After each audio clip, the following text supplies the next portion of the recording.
Students. आज अपन quantum mechanics के अंदर नेक्स्ट लेक्चर करेंगे और इससे पहले अपन पढ़ चुके हैं हाइजेनबर्ग का अनिश्चितता सिद्धांत और अनिश्चितता सिद्धांत के अपने अनुप्रयोग चल रहे हैं, जिसमें दो अनुप्रयोग अपन ने कर लिए हैं। एक तो है नाभिक में इलेक्ट्रॉनों का अनस्तित्व, non existence of electron inside the nucleus, और सेकंड अपन ने डिस्कस किया था हाइड्रोजन परमाणु की मूल अवस्था ऊर्जा, ground state energy of hydrogen atom. आज अपन थर्ड एप्लीकेशन की बात करेंगे, आवर्ती दोलित्र की मूल ऊर्जा यानी ground state energy of harmonic oscillator. तो सबसे पहले डिस्कस करते हैं कि दोलित्र क्या होता है। दोलित्र में अपन क्या करते हैं कि कोई भी m मास के पार्टिकल को एक मूल बिंदु के दोनों ओर यदि गति करता है तो उसको अपन बोलते हैं दोलित्र, और दोलित्र की जो गति होती है वो सरल आवर्त गति होती है। तो सबसे पहले मैं डिस्कस कर लेता हूं कि दोलित्र क्या होता है, जिसमें एक इस प्रकार का अरेंजमेंट होता है। यहां कोई m मास का जो पार्टिकल है वो इस मूल बिंदु के दोनों ओर अपनी गति को दोहराता रहता है, इस ओरिजिन पॉइंट के दोनों ओर अपनी गति को दोहराता रहता है। तो इसको बोलते हैं अपन दोलित्र। तो इस प्रकार से जैसे पेंडुलम इस प्रकार से गति करता है। तो अपन यहां बात करेंगे सबसे पहले कि दोलित्र क्या होता है। यदि एक m द्रव्यमान का पार्टिकल मूल बिंदु के, ये ओरिजिन पॉइंट है जिसके दोनों ओर गति करेगा, मूल बिंदु के दोनों ओर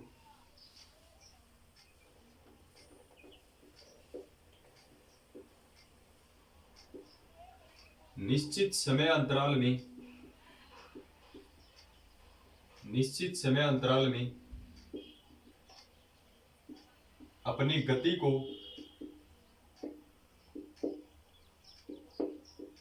दोहराता है, तो इसे दोलित्र यानी ऑसिलेटर कहते हैं। तो इसे अपन क्या कहेंगे, दोलित्र कहेंगे। यानी डेफिनेशन से आपको पता चल गया, छोटी क्लासेस में अपन पढ़ते हैं, यदि एक m द्रव्यमान का कोई पार्टिकल मूल बिंदु के दोनों ओर अपनी गति को दोहराता है तो इसे दोलित्र कहते हैं। और दोलित्र की जो गति होती है वो सरल आवर्त गति होती है। यानी एक दोलित्र की गति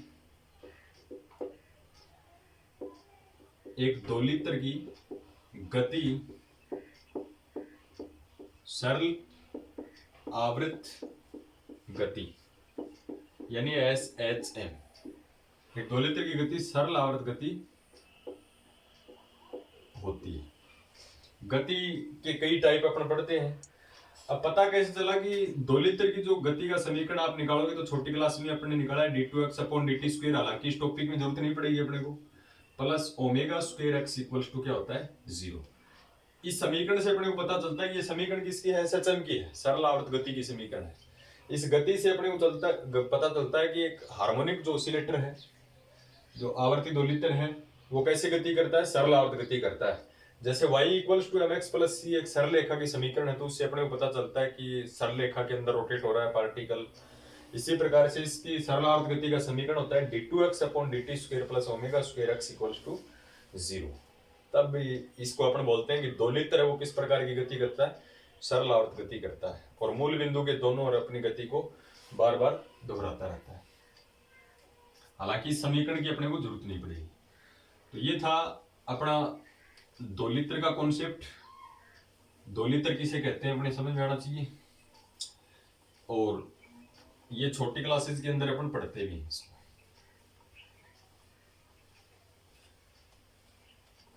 लेकिन अपने को हाइजेनबर्ग के अनिश्चितता सिद्धांत से दोलित्र की मूल अवस्था ऊर्जा देखनी है।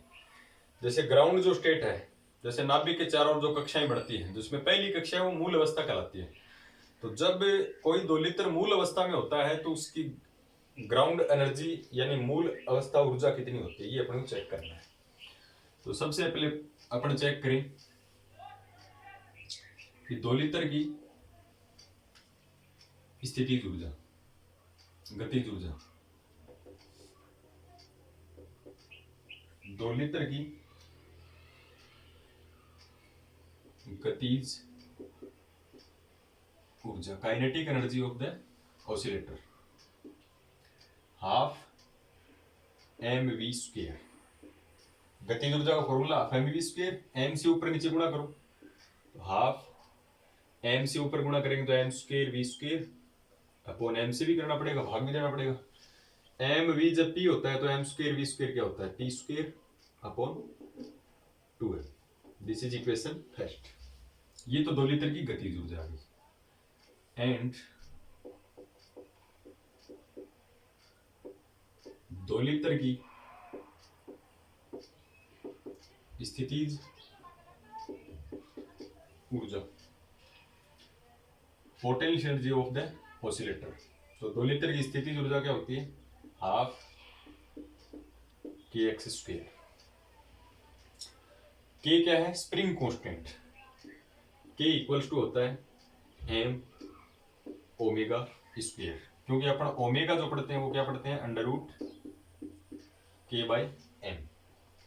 तो ये के की वैल्यू आएगी एम ओमेगा स्क्वायर, इतना तो आपको पता ही होगा। तो यहां से के की अपन वैल्यू भी रख दें तो क्या आ जाए, हाफ के की वैल्यू कितनी होती है, M omega square, M omega square X square. This is equation number 2। तो ये 2 लीटर की गतिज ऊर्जा है और ये 2 लीटर की स्थितिज ऊर्जा है। तो 2 लीटर की कुल ऊर्जा, 2 लीटर की कुल ऊर्जा, total energy of the oscillator.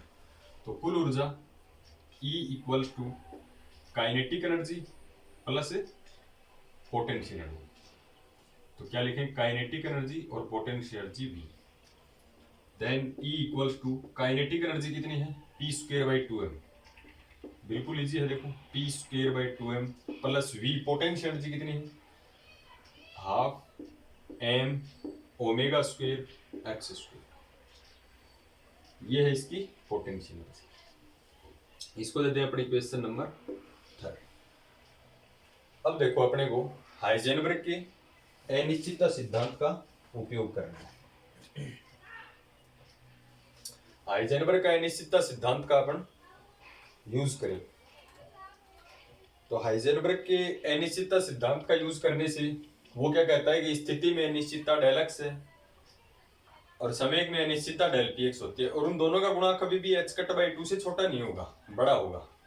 तो यहां से अपन लिख दें, यदि 2 लीटर की स्थिति में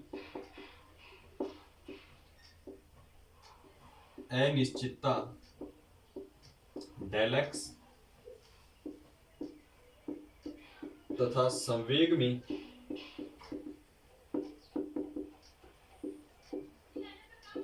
अनिश्चितता डेल पी एक्स हो, तब ये समीकरण क्या हो जाएगी, देखो स्थिति में अनिश्चितता क्या हो, डेल एक्स है, और संवेग में अनिश्चितता क्या हो, डेल पी एक्स हो। तो ये E इक्वल्स टू क्या आ जाएगा, P की जगह क्या लिखना है, डेल पी। P में अनिश्चितता कितनी है, डेल पी। तो डेल पी का स्क्वायर है तो डेल पी का square upon 2m plus half m omega square x, यानी स्थिति में अनिश्चितता है डेल x, इसका स्क्वायर। इसको देते हैं अपनी इक्वेशन नंबर 4। तो यहां तक कोई दिक्कत नहीं है अपने को। ये गतिज ऊर्जा है p स्क्वायर बाई 2m, ये स्थिति ऊर्जा है half m omega square x square. कुल ऊर्जा के लिए दोनों को आप ऐड कीजिए, जहां भी x दिखता है उसकी जगह डेल x लिखोगे क्योंकि हाइजेनबर्ग के अनिश्चितता सिद्धांत के अनुसार, और p दिखता है उसमें अनिश्चितता क्या लिखोगे, डेल p लिखोगे। अब हाइजेनबर्ग के अनिश्चितता सिद्धांत का उपयोग करेंगे। उसके बाद में देखो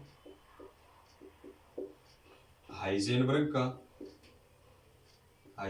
की अनिश्चितता सिद्धांत से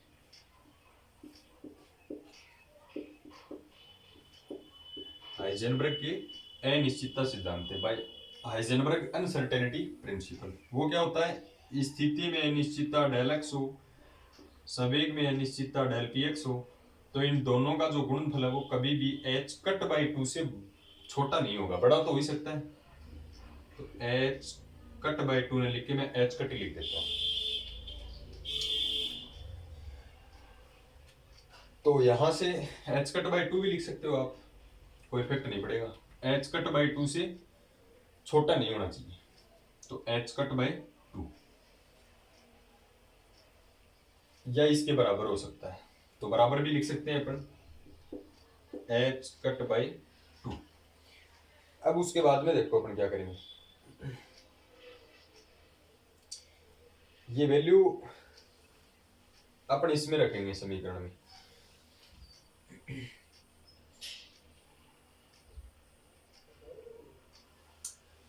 और यहां से डेल पी एक्स की वैल्यू निकालेंगे, इसको मैं मिटा देता हूं।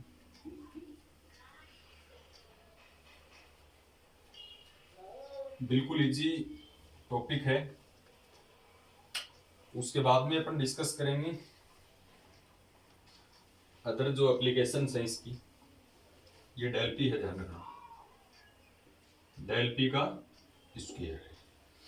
तो यहां से हाइजेनबर्ग के अनिश्चितता सिद्धांत से अपन डेल पी एक्स निकालें तो कितना आएगा, del P X equals to ये h cut by 2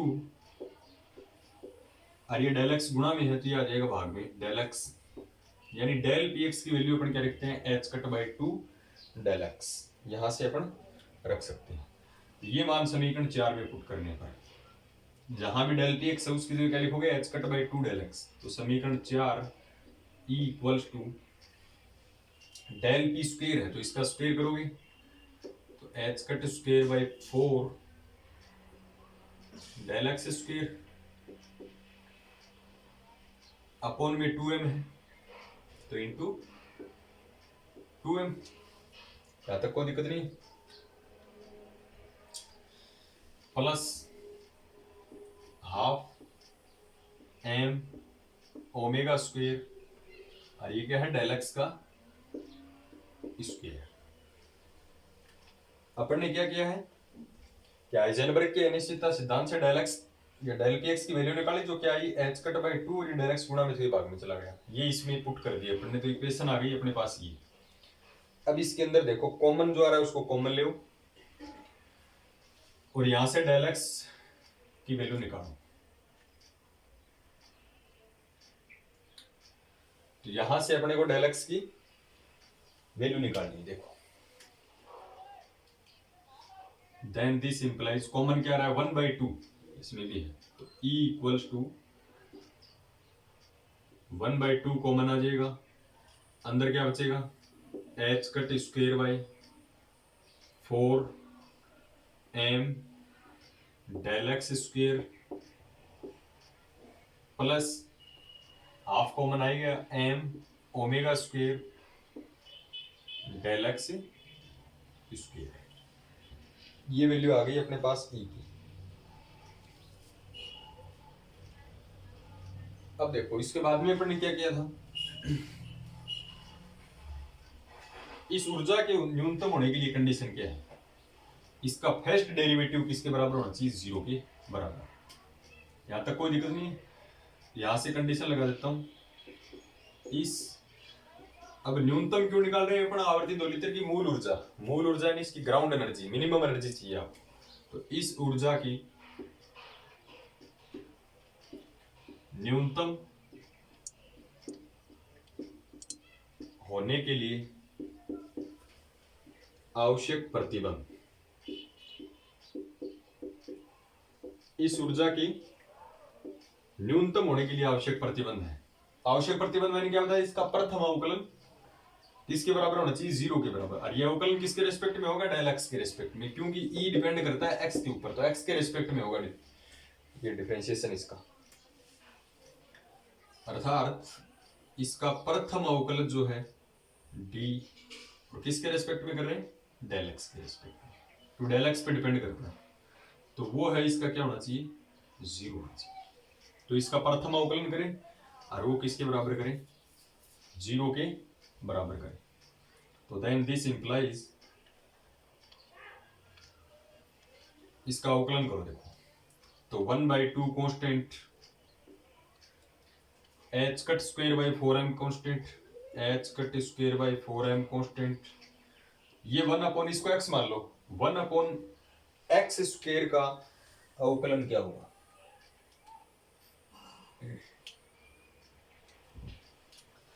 1 upon x square का अवकलन जैसे ये हो, तो 1 अपॉन एक्स स्क्वायर का अवकलन क्या करते हो आप? डी बाई डी एक्स के रेस्पेक्ट में, तो -2 अपॉन एक्स क्यूब। जैसे कैसे करते हो? एक्स की पावर ऊपर जाएगी तो -2, एक्स की पावर -2 का अवकलन क्या करते हो? -2 एक्स की पावर -2 + 1 -3, तो ये -2 अपॉन एक्स क्यूब, तो ये आ जाएगा -2 अपॉन एक्स क्यूब। इसका अवकलन करोगे आप तो क्या आ जाएगा? -2 अपॉन डेल एक्स क्यूब, यह आ जाएगा del X cube, plus m omega square constant, del X square का अवकलन क्या होगा? 2 डेल एक्स बराबर 0। ये हो गया अवकलन इसका। अब देखो यहां से डेल एक्स स्क्वायर की वैल्यू निकालो, यहां से किसकी वैल्यू निकाले? डेल एक्स स्क्वायर की वैल्यू निकालो कैसे भी करके। क्यों निकाल रहे हैं अपन? डेल एक्स स्क्वायर की वैल्यू इसलिए निकाल रहे हैं कि यहां पर अपन डेल एक्स स्क्वायर की वैल्यू रखेंगे। इसको इक्वेशन 5th कह देता हूं मैं, 4 तक अपन ने कह दिया था इक्वेशन नंबर 5th। तो यहां से कैसे भी करके डेल एक्स स्क्वायर की वैल्यू निकालनी है।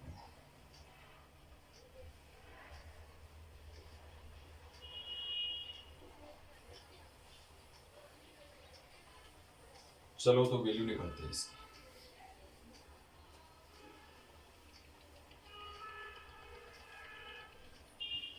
इसके बाद मैं यहां कर रहा हूं, देखो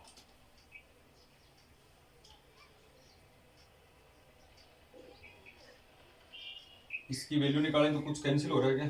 यहां से देखो, एक तो ये 2, ये 4 है तो 2 आ जाएगा, ठीक है। अब दो संख्याओं का मल्टीपल 0 है तो 1/2 तो 0 हो नहीं सकता, तो अंदर वाली क्वांटिटी 0 है, यानी अंदर वाली क्वांटिटी कौन है? -h line square upon 2m del X square, या तो ये बचेगा, और प्लस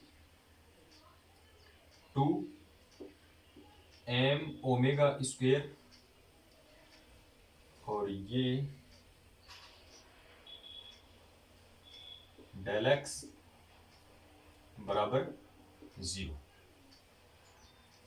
इस इक्वेशन की जरूरत पड़ेगी इसलिए मैंने इसको मिटाया नहीं। देखो इसको इस साइड में ले जाओगे माइनस का जाएगा, माइनस से माइनस कैंसिल, तो माइनस से माइनस कैंसिल दोनों साइड, ये माइनस का जाएगा इस साइड, तो यहाँ क्या बचेगा? h line square upon 2m del X square बराबर 2m omega square del x. और यहां से ये डेल एक्स स्क्वायर भाग में है, यहां से चला जाएगा गुणा में, तो ये हो जाएगा डेल एक्स क्यूब बराबर डेल एक्स क्यूब, और ये होगा h लाइन स्क्वायर अपॉन, ये इस साइड में जाएगा 2 × 2 4 m × m square, this is omega square. तो ये आ गई अपने पास डेल एक्स क्यूब की वैल्यू।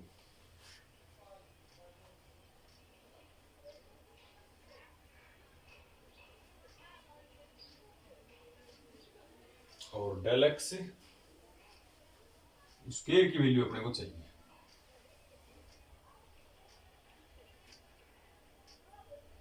ये क्यूब है, सॉरी क्यूब है ये क्यूब देखो मैंने यहां पर डेल एक्स स्क्वायर कर रखा था, क्यूब है ये।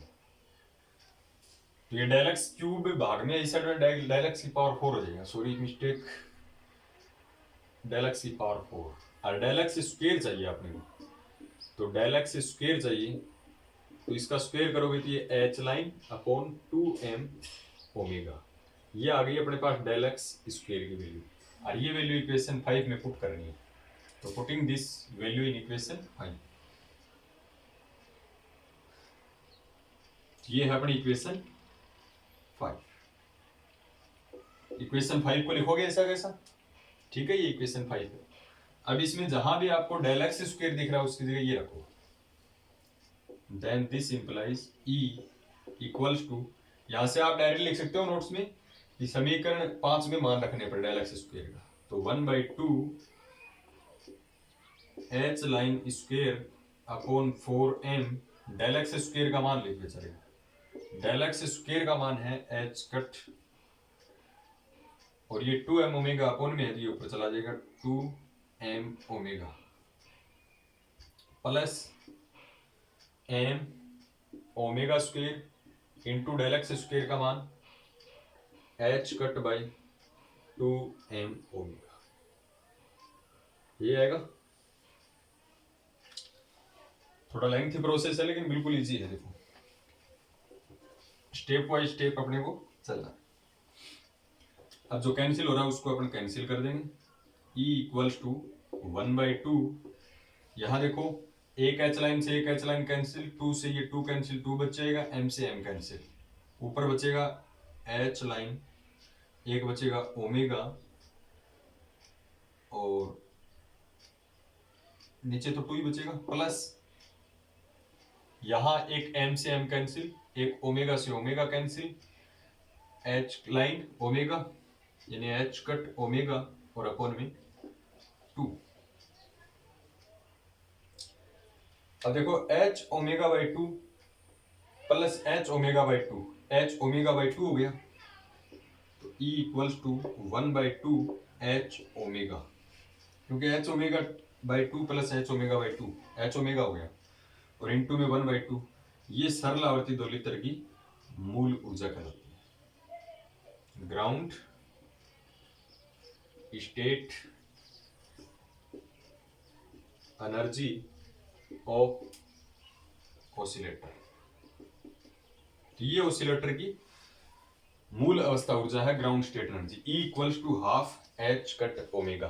तो ये हाइजेनबर्ग के 3 अनुप्रयोग हैं और एक एग्जाम में कंफर्म पूछता है, तीनों अपने कंप्लीट हो गई, फिर भी कोई प्रॉब्लम है तो आप डिस्कस कर सकते हो।